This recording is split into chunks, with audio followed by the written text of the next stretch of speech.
that someone started flying a plane with a banner that said, "This is Trump country." It sure don't look like it today. I don't think this is Trump country. I think this is our country. Because we're not afraid of them anymore, are we?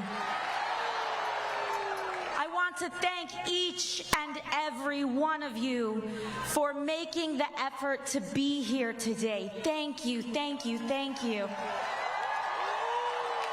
I know it's really not lost on Bernie or myself the sacrifice that it takes to take the time out of your day to get someone to cover your shift at work, to carpool, to figure out how to be here today. And we really cannot thank you enough, because this is the power of this moment, coming together, being here together, meeting one another. And I want everyone to look side to side. I want everyone to leave here today knowing someone new that you didn't know walking into this on the way out. Because those are going to be the people right here that are going to change this country and change Folsom in the next year or two. Isn't that right? My name is Alexandria. Some of you may know me as AOC. And from the bottom of my heart, I want to thank you for such a warm welcome. And we are all here together because we share in the frustration and the heartache that comes from watching those in power actively tear down or refuse to fight for everyday working Americans like us. We are here together because an extreme concentration of power, greed, and corruption is taking over our country like never before. Oligarchy. And we must acknowledge forthright the terrifying moment that we are in right now. That what we are hearing and seeing with our own eyes is, in fact, happening. We are watching as our neighbors, students, and friends are being fired, targeted, and disappeared. It is real. People we love are being targeted and harassed just for being LGBTQ.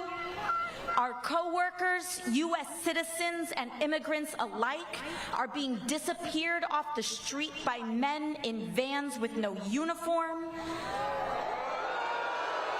Educators are being fired for teaching American history accurately. Activists are being detained with no charge or evidence for using their First Amendment rights, especially if they are using those First Amendment rights to speak up for Palestinians and to end the war in Gaza.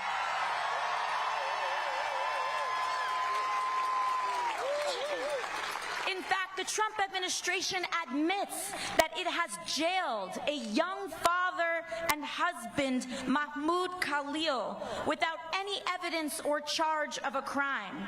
They admit that they've thrown Mahmoud in a cell thousands of miles away from his family because he attended a protest and they did not like the content of his speech. Be very clear, Folsom.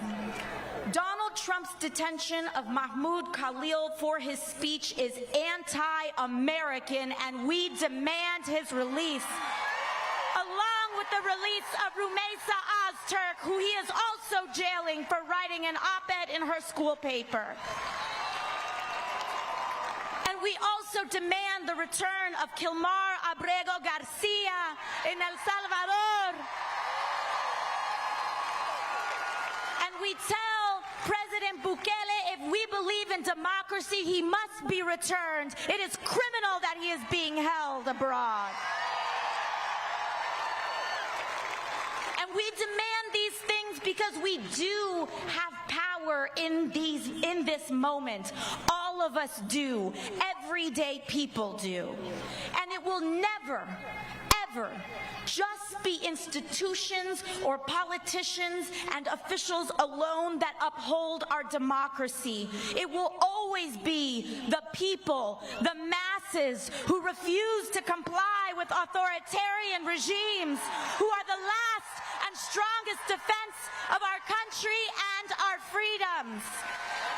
You, FOLSOM, you. We know that a better world is possible, and we are willing to do something about it. But to get there, we need to be honest about how we got to where we are right now. Because this moment did not come out of nowhere, FOLSOM. It has been a long time coming. The destruction of our rights and our democracy is directly tied to the growing and extreme wealth inequality that has been building in America for years. It is not a coincidence that billionaires like Elon Musk have dumped billions into this election to support Donald Trump. He sure is as hell is not doing it for charity. For years, we have known that our political system has slowly but surely become dominated by big money and billionaires. And time after time, we have seen how our government and laws are more responsive to corporations and lobbyists than everyday people and voters. And we also know that the agenda of dark money to keep our wages low and to loot our public goods like Social Security and Medicare to give to the rich, we know that this is deeply unpopular with the American people, Republican, Independent, and Democrat alike. But just look at what Republicans in Congress have been quietly doing. They have been voting to advance cuts on hundreds of billions of dollars from Medicaid and veterans benefits so that they can take that money and give it to their donor class. All in the form of paying for tax cuts for the rich and sweetheart government contracts for their companies like SpaceX. You know who voted for that, by the way? The man who represents you right here in Congress, Kevin Kiley.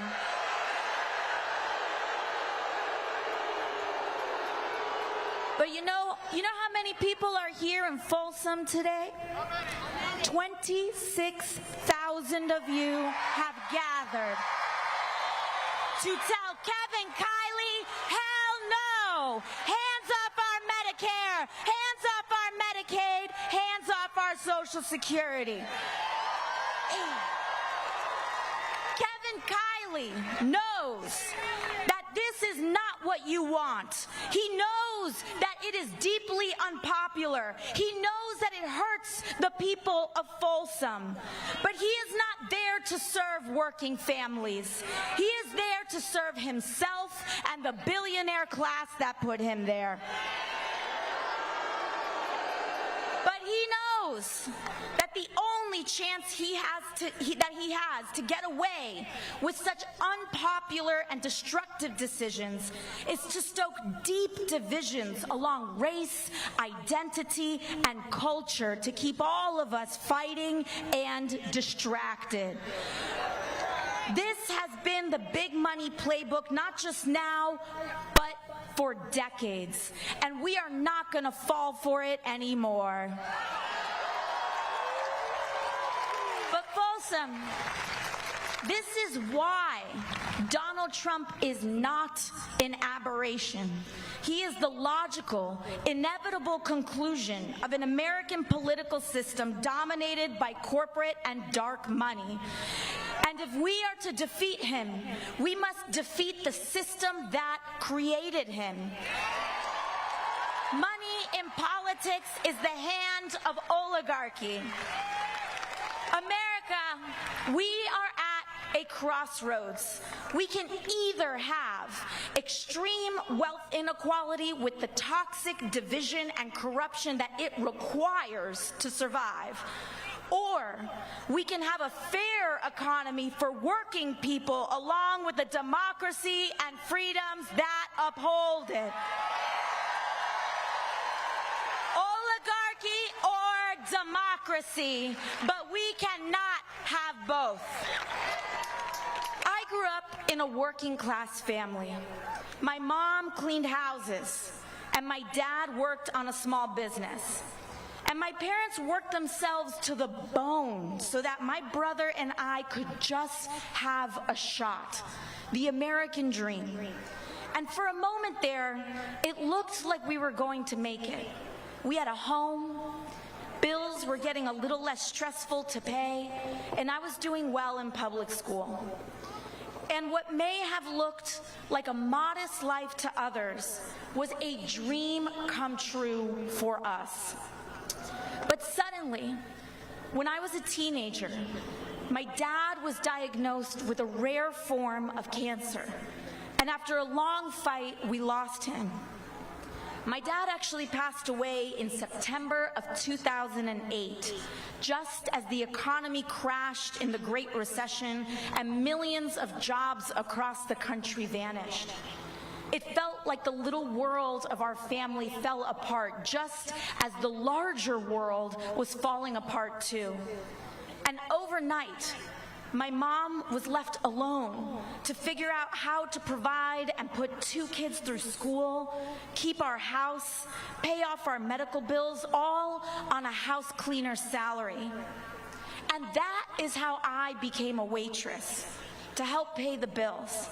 Because at that time, just as it is now, it was millions of working families who paid the price, while billionaires and thieves who defrauded our financial system got off richer than ever before. And not a single one of them went to jail. And now that is the story that Republicans mock. Not mine, but all of ours, when they say that a waitress or a working person is unqualified to serve in Congress.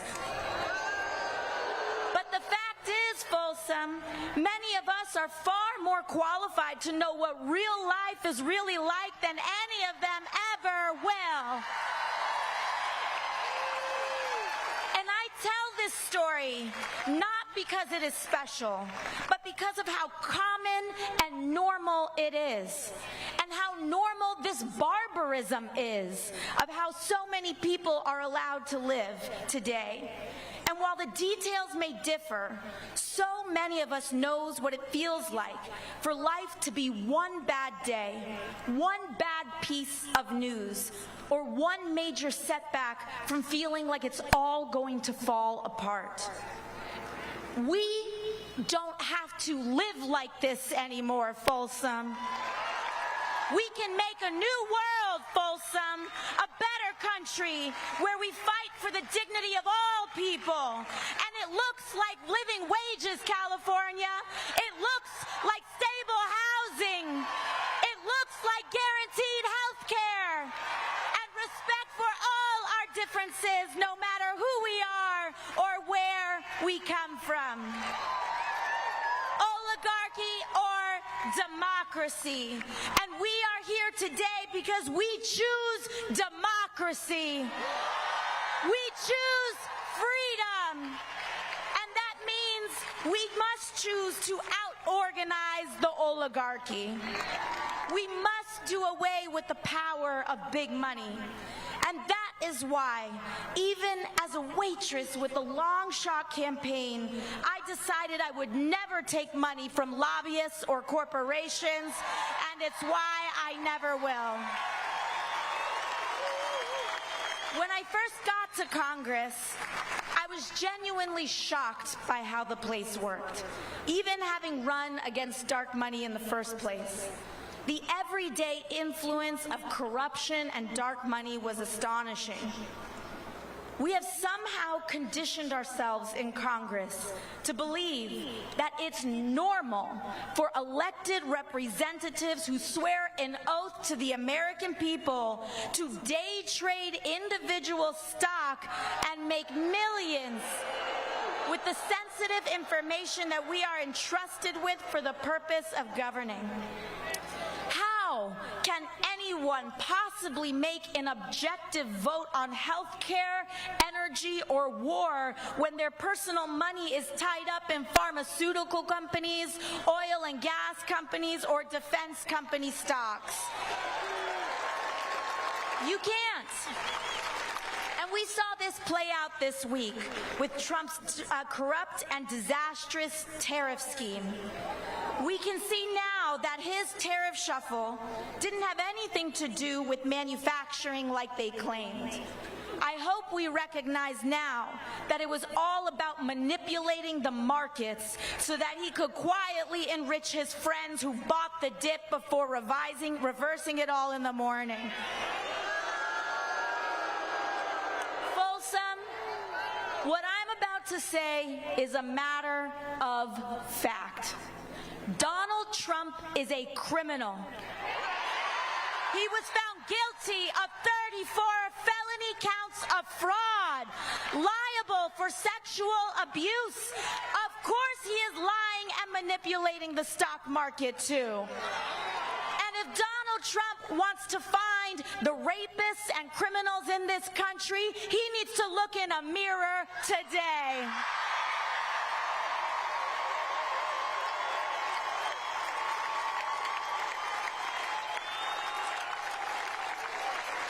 To be clear, I don't care what party you are, Democrat or Republican. It doesn't matter how powerful one is or what position they hold. Members of Congress holding and trading individual stock is wrong. It is corrosive, it is destructive, and it needs to be banned.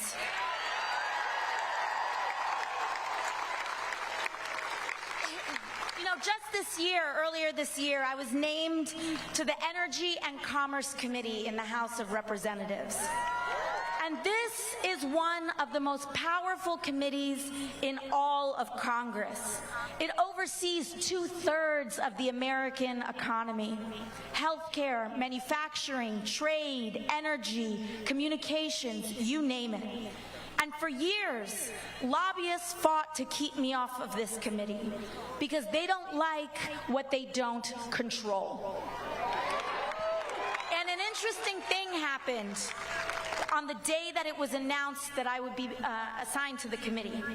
Our phones rang off the hook and my office's inboxes were flooded by every corporate lobbyist under the sun. All of a sudden, they wanted to be best friends. But you know what, FOLSOM? Because of your support, because of gatherings like here today, because you allow me to not take a dime in corporate money, you free me to say no. You free me to fight for Medicare for all people. You free me to fight for a renewable energy economy. But not everyone is so lucky. I've seen firsthand how these groups bully and pressure members of Congress.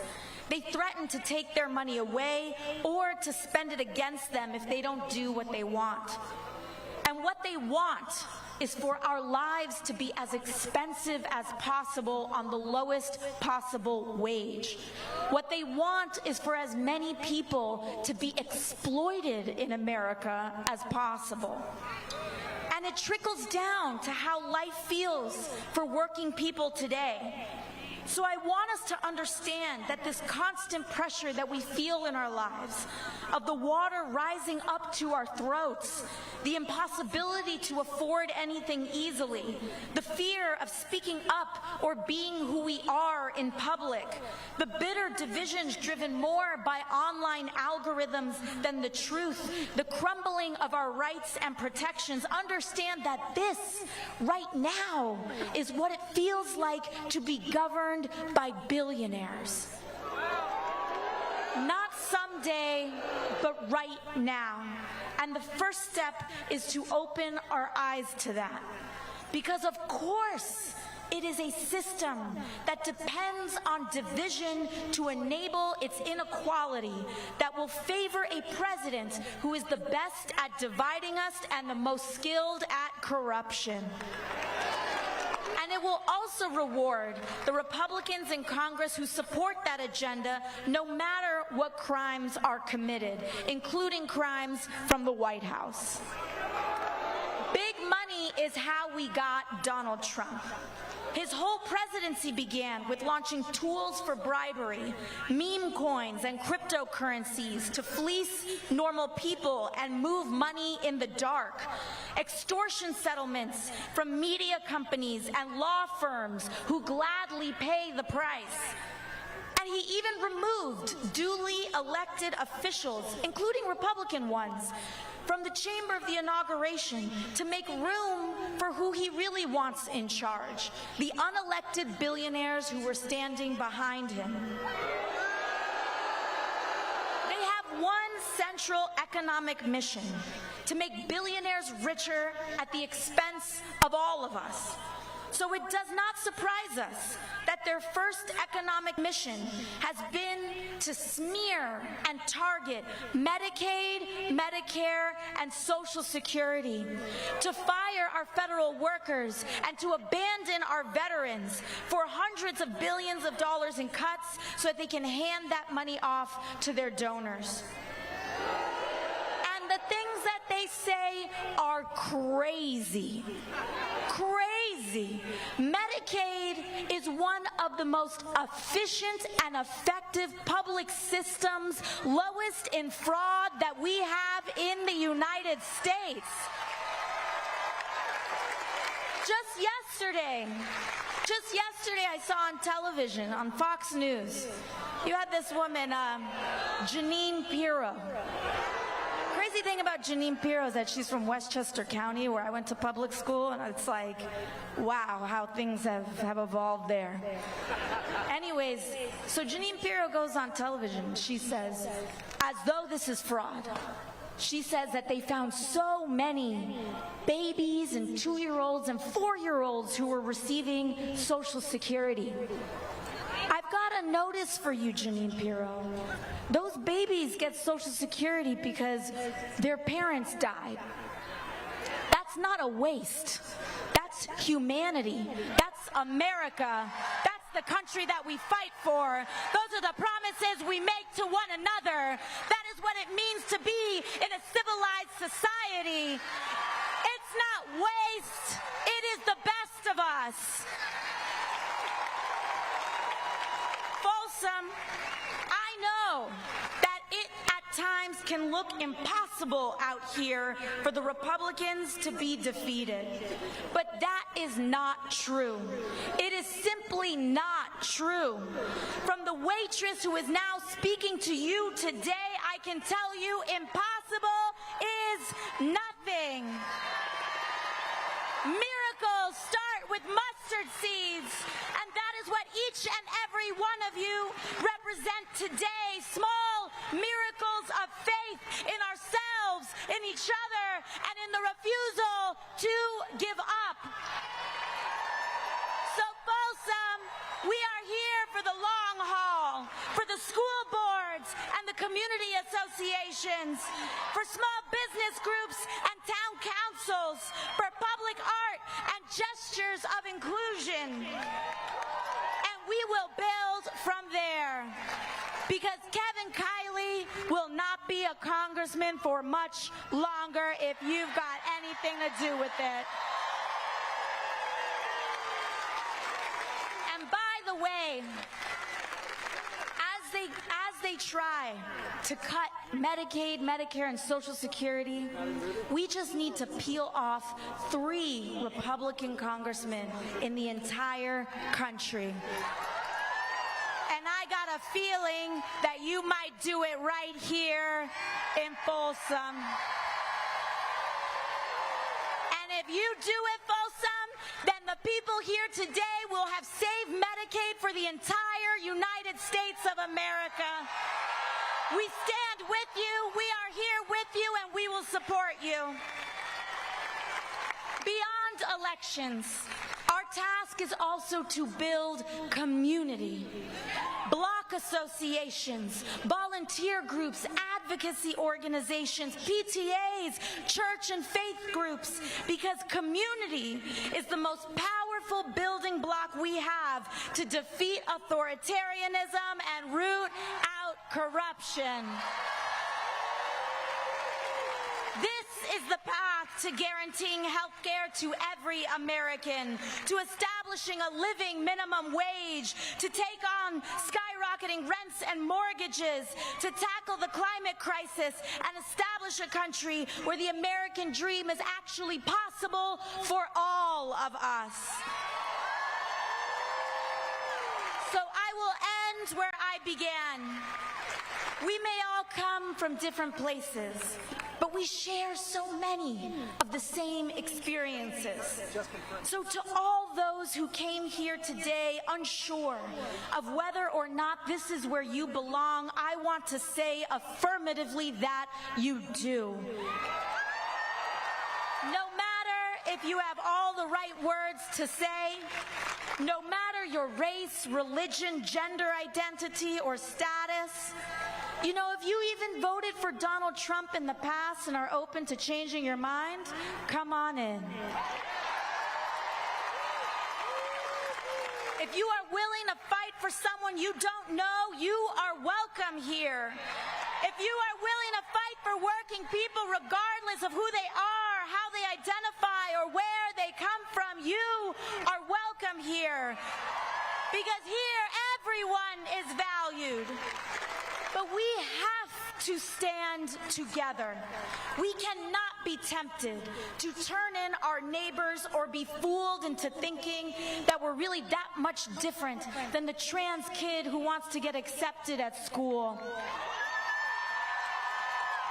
We can't fall for the ruse that we're that different than the dreamer who wants to provide for their family and fulfill our country's promise.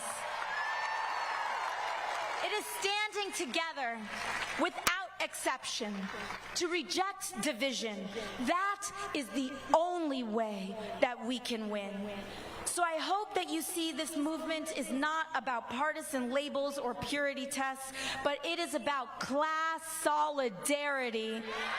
The thousands of you who came out here today to stand together and say our lives deserve dignity and our work deserves respect. We are here to make a sacred promise to one another.